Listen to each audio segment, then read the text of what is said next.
প্রশ্ন যদি জাগলো মনে, মৃত্যুর স্বরূপ কি?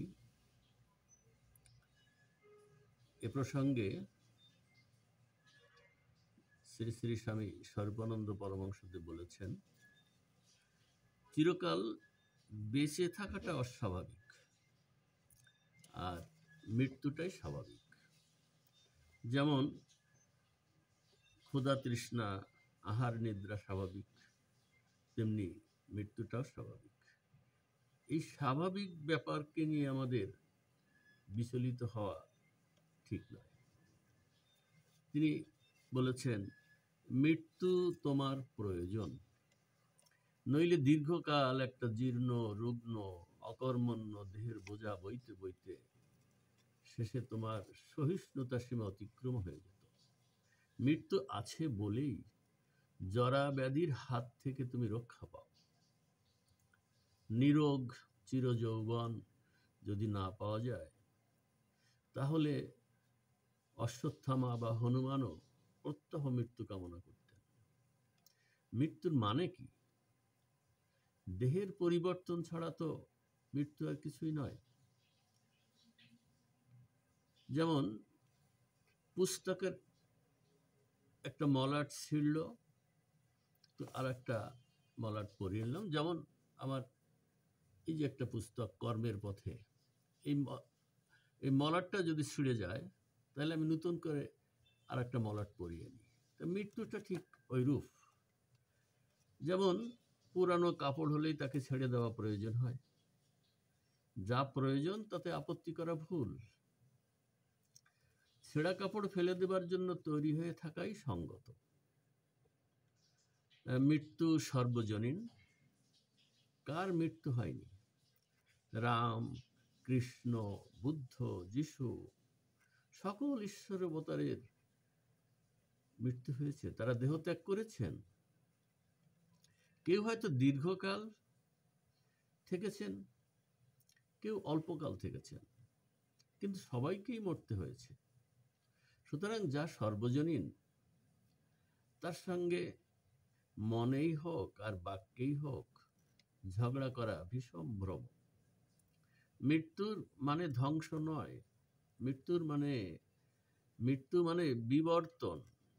শীতকালে অনেক গাছের পাতা পড়ে যায়, ঝরে যায়, আবার বসন্তে কচি পাতা গজায়। মৃত্যুতেও তেমনি পুরনো শরীর ঝরে পড়ে নতুন কচি সুন্দর শরীর লাভ হয়।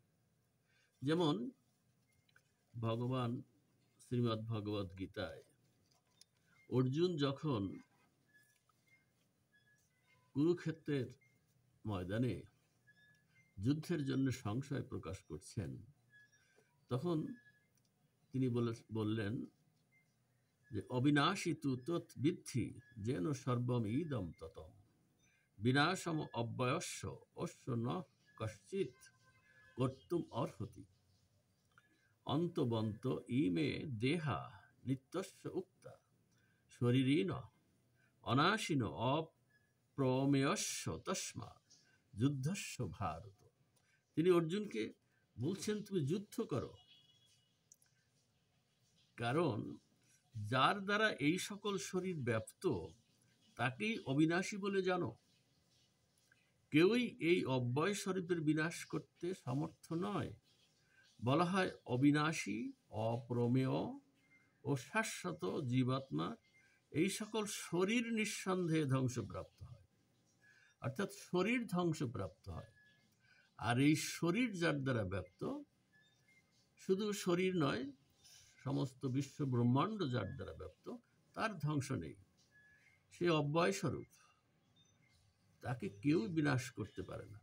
তাই তাকে বলছেন, তুমি যুদ্ধ করো, যুদ্ধ করো, যুদ্ধ করো। সুতরাং মৃত্যুর স্বরূপ সম্পর্কিত আমাদের যে এই সংক্ষিপ্ত ধারণা, আবার তিনি শ্রীমদ্ ভগবদ গীতায় বলেছেন যে বাসাংশি জীর্ণানি যথা বিহায় নবানি গৃহ্ণ আতি নরহ পরাণি তথা শরীরানি জীর্ণান্নানি সংজাতি নবানি দেহি।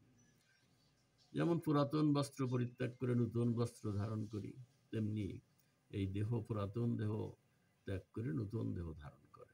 সুতরাং মৃত্যুর স্বরূপ এইরূপই। মৃত্যু অর্থাৎ এই দেহের পতন। এই দেহকে যিনি পরিচালনা করেন, অর্থাৎ দেহকে যিনি ব্যক্ত করে আছেন, তার বিনাশ নেই। হরি ওম, হরি ওম, হরি ওম। ওং শান্তি, ওং শান্তি, ওং শান্তি।